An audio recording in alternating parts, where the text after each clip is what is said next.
Hello students, I am Devesh Tripathi from Pandit Deendayal inter college Maharajganj.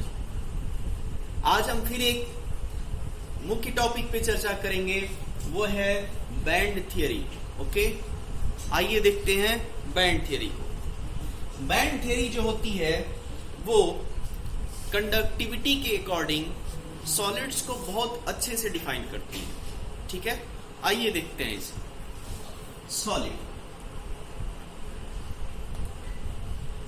Solid को ये दो भागों में बांटती है। पहला है कंडक्शन बैंड,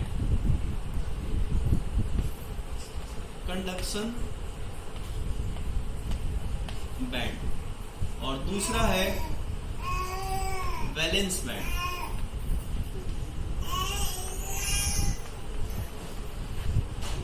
ठीक है, दो भागों में बहुत अच्छे से बांटते। अब यहां से इसे समझने के लिए हम एक छोटे से एग्जाम्पल को लेते हैं। आइए देखते हैं। एग्जाम्पल आप ले लीजिए सिलिकॉन। ठीक है, एटॉमिक नंबर 14। यहां से जब इसका आप इलेक्ट्रॉनिक कॉन्फ़िगरेशन निकालेंगे तो क्या हो जाएगा, 1s2 2s2 2p6 3s2 3p2। ठीक है, और 3d भी होगा ना, क्योंकि वो तो खाली रह जाएगा यहां से। ठीक है, ये आप ध्यान से देखिए। तो इस थियरी के अकॉर्डिंग होता ये है कि वैलेंस सेल में जो भी इलेक्ट्रॉन भरे हुए होते हैं वो भारी होते हैं, जिसकी वजह से वो नीचे बैठ जाता है, और जो वैलेंस सेल में इलेक्ट्रॉन नहीं भरे रहते हैं वो ऊपर, चूंकि हल्का होगा तो ऊपर आ जाएगा।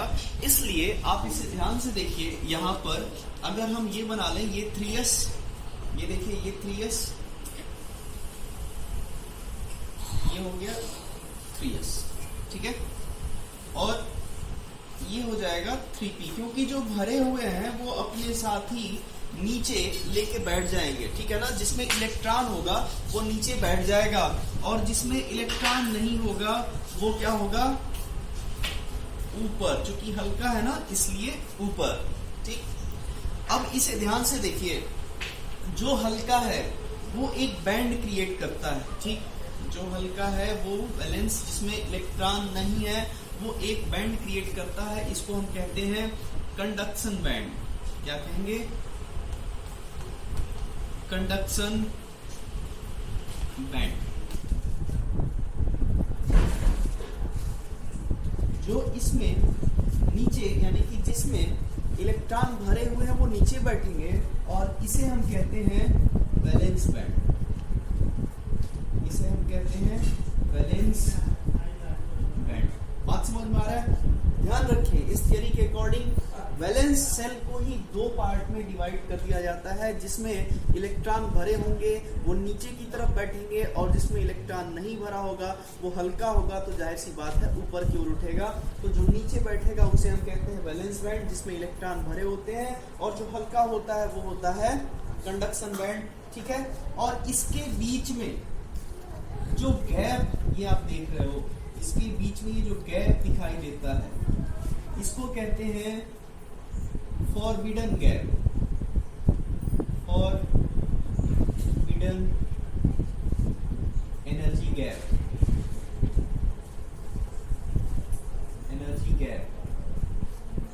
निषिद्ध ऊर्जा स्तर। ठीक है, इन दोनों के बीच में एक गैप क्रिएट हो जाता है, एक एनर्जी क्रिएट हो जाती है इस वैलेंस में, और इस वैलेंस बैंड में, और इस कंडक्शन बैंड में, जिसे हम कहते हैं फॉरबिडन एनर्जी गैप।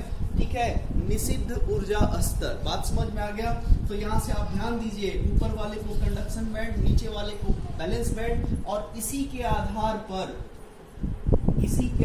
पर इसने सॉलिड्स को बहुत ही अच्छे तरीके से क्या किया हुआ है, डिवाइड किया हुआ है। ठीक है ना, तो सबसे पहले हम देखते हैं कि अगर कंडक्शन बैंड, पहला ये देखिए कंडक्शन बैंड, ये हमारे पास कंडक्शन बैंड, और ये हो गया वैलेंस बैंड। कंडक्शन बैंड और ये वैलेंस बैंड। ठीक है, आप देख सकते हैं इन दोनों बैंड्स के बीच में एनर्जी गैप ज्यादा है, ठीक, जिसकी वजह से यहाँ वैलेंस बैंड में जो इलेक्ट्रॉन होंगे, ठीक है ना, ये गैप क्या है, बहुत ज्यादा है, हाई गैप है, ये हाई गैप, जिसकी वजह से इस वैलेंस बैंड में जो इलेक्ट्रॉन है वो कूद के इस कंडक्शन बैंड में नहीं पहुंच सकते। आप कुछ भी कर लेंगे, यहां से ये इलेक्ट्रॉन यहां तक नहीं पहुंच सकते, जिसकी वजह से इसे हमने क्या नाम दिया, according to band theory, insulators.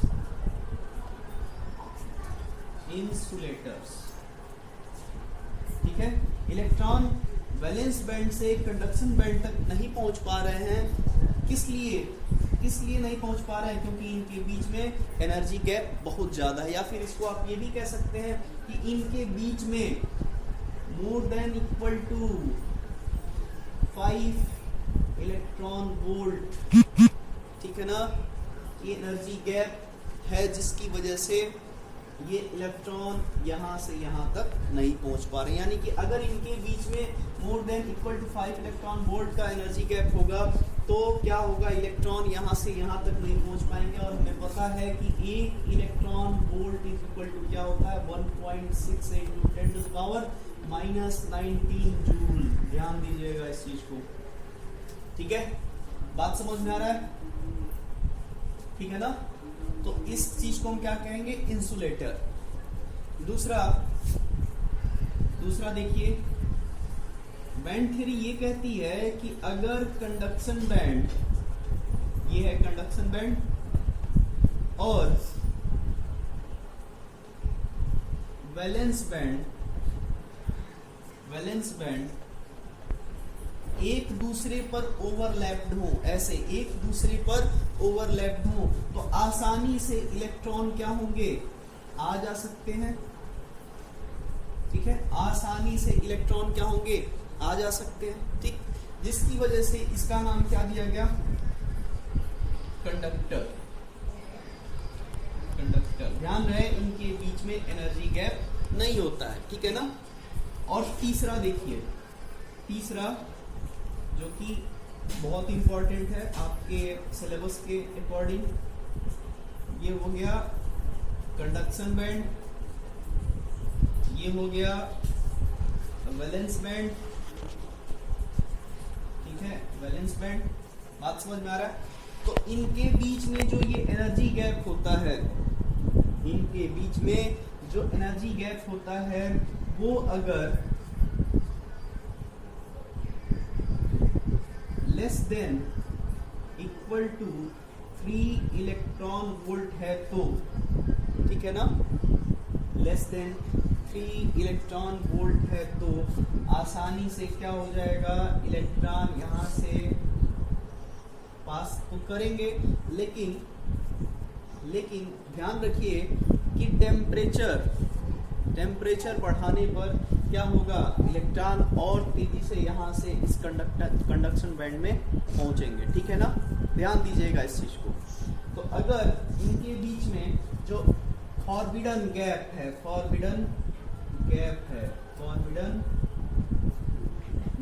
है, ठीक, वो अगर less than equal to 3 electron volt हुआ तो आसानी से क्या हो जाएगा, इलेक्ट्रॉन यहां से यानी कि वैलेंस बैंड से कंडक्शन बैंड तक पहुंचेंगे, ठीक है ना। इस तरह से आप देख सकते हैं कि बैंड थ्योरी कितने अच्छे तरीके से कंडक्टिविटी के अकॉर्डिंग, ठीक है, सॉलिड्स को 2 भागों में बांट रखी है, पहला कंडक्शन बैंड, दूसरा वैलेंस बैंड, ठीक है ना।